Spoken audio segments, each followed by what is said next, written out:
আসসালামু আলাইকুম। কেমন আছেন সবাই? হুমায়রাস কিচেনে আপনাদের সবাইকে স্বাগতম। তো আমি আজকে চালতার আচার করব। তো চলুন ভিডিওটা শুরু করি। এখানে আমি চালতাগুলোকে ভালোভাবে ধুয়ে নিয়েছি এবং অল্প একটু হলুদ দিয়ে সেদ্ধ করে নিয়েছি। এবার চালতাগুলোকে ভালোভাবে ধুয়ে নিতে হবে। তো ঠান্ডা পানি দিয়ে ভালোভাবে পরিষ্কার করে ধুয়ে নিলাম।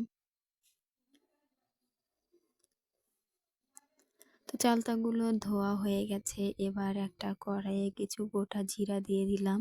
এর মধ্যে দিয়ে দিতে হবে দারচিনি এবং সাদা এলাচ। তো আমি দারচিনি এবং সাদা এলাচ দিয়ে ভালোভাবে ভেজে নেব। চুলার আঁচটা কমিয়ে ভাজবেন, তা না হলে এগুলো পুড়ে যাবে এবং এটার স্মেলটাও নষ্ট হয়ে যাবে। তো আমি অল্প আঁচে এগুলোকে ভালোভাবে ভেজে নিচ্ছি।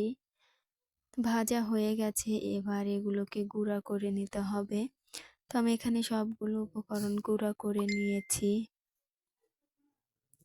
এবার একটা কড়াইয়ে তেল দিয়ে ওর মধ্যে রসুন থেতো করে দিয়েছি এবং শুকনা মরিচ, দারচিনি এবং ২টা তেজপাতা দিয়ে দিলাম। এরপর দিয়ে দিতে হবে কিছু কালো জিরা। কিছুক্ষণ ভেজে নিয়ে এর মধ্যে সেদ্ধ করে রাখা চালতাগুলোকে দিয়ে দেব।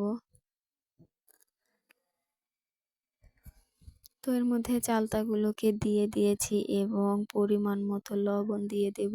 এরপর দিয়ে দেব ধনিয়া গুঁড়া, অল্প একটু শুকনা মরিচের গুঁড়া দিয়ে দেব। আপনারা ঝাল যেরকম পছন্দ করেন সেরকম দিয়ে দেবেন। এবার ভালোভাবে মিশিয়ে নিতে হবে।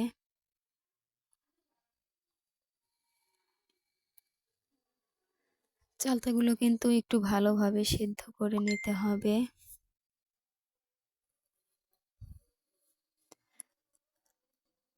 তো আমি কিছুক্ষণ ভেজে নিয়েছি। তো দেখতে পাচ্ছেন কালারটা কিন্তু অনেকটা পরিবর্তন হয়ে এসেছে। তো এটাকে অনবরত নাড়তে থাকতে হবে, তা না হলে চারপাশে পুড়ে যাবে।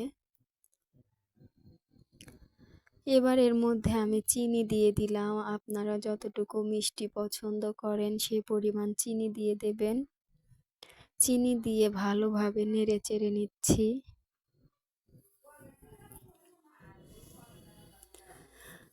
তো আমি চিনি দিয়ে এটাকে আবারও ভালোভাবে নেড়ে চেড়ে নিচ্ছি। যে কোনো আচার বানানোতেই কিন্তু এটাকে ভালোভাবে নেড়ে চেড়ে নিতে হয়, তা না হলে কিন্তু লেগে যাবে। তো দেখা যাচ্ছে চিনি দেওয়ার পরেও অনেক পানি উঠে গেছে, অর্থাৎ চিনিটা গলে গেছে। চুলার আঁচটা কিন্তু মিডিয়ামে রেখে আমি আচারটা বানাচ্ছি।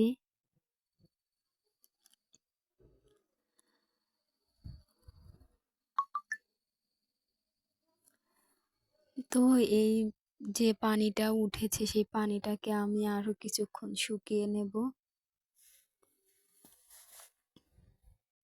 এবার আমি এর মধ্যে গুঁড়া করে রাখা মশলাগুলোকে দিয়ে দিচ্ছি। এটার জন্য কিন্তু আচার থেকে সুন্দর একটা স্মেল আসবে। এবার এটাকে ভালোভাবে মিক্স করে নিতে হবে। তো দেখতে পাচ্ছেন চিনি থেকে যে পানিটা উঠেছিল সেটাও কিন্তু অনেকটা কমে এসেছে এবং কালারটাও কিন্তু ঠিকঠাক মতো হয়েছে। এবার কিছুক্ষণ এটাকে নেড়ে নেব এবং চুলার আঁচটা এ পর্যায়ে আমি কমিয়ে দিয়েছি। তো চালতার আচারটা এবার হয়ে গেছে। এবার একটা বাটিতে কিংবা যেকোনো প্লেটে আমি নামিয়ে নেব এবং এটাকে আমি ঠান্ডা করে নেব।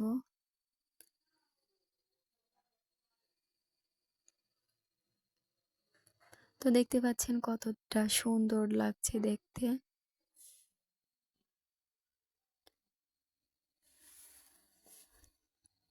আপনারা চাইলে চালতাগুলোকে কিন্তু থেতো করেও নিতে পারেন।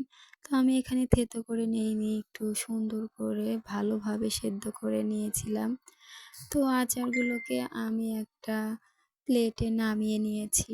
এবার এগুলোকে ঠান্ডা হলে একটা কৌটাতে আমি তুলে রাখবো। তো এই ছিল আজকের ভিডিও। ভিডিওটি দেখার জন্য ধন্যবাদ।